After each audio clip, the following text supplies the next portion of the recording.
Hello, we are here for another video, this time for the bones of your leg. So once again, we're gonna start with the most proximal region here. That's the one that's closest to the joint. In this case is the hip joint.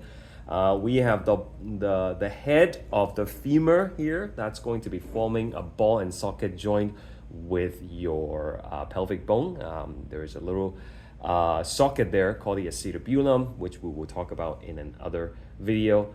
And again, these ball and socket joints offers wide ranges of motions for your leg in this case.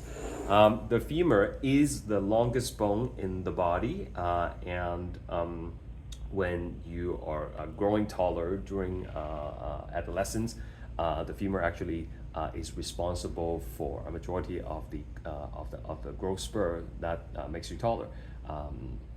Instead of, most people think it's the backbone that makes you taller, but actually the femur is the main contributing bones for height. Further down the femur, we can see that it is going to make a hinge joint with bones of your lower leg. Then we have two of those. There is the main weight-bearing one right here that kind of forms like a T shape. That's the tibia, right? Some people call it the shin bone. If you play soccer, you gotta wear the shin guard, right, to protect the tibia right there. And on the side, we have a smaller bone, and that is the fibula.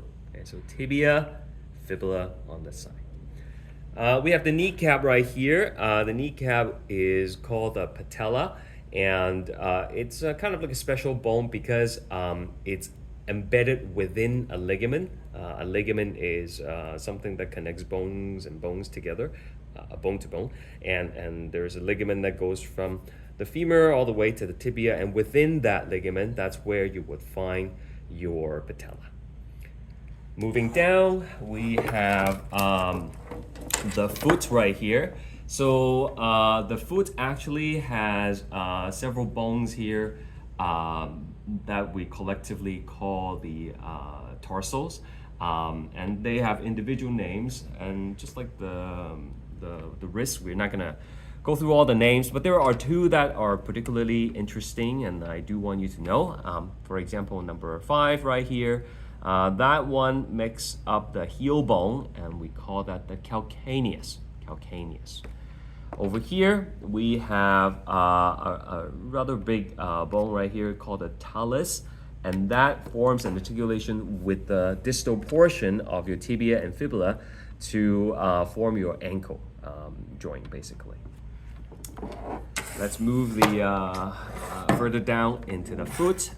We can see the rest of the tarsal bones. Okay, so don't confuse tarsals, which are all these bones right here collectively, with talus. Okay, talus is just this bone right here. It's one of the tarsal bones. Further down the back of the foot, we have these metatarsals, and for the bones that makes up the toes, they're also called phalanges, same as the finger bones. And that's all.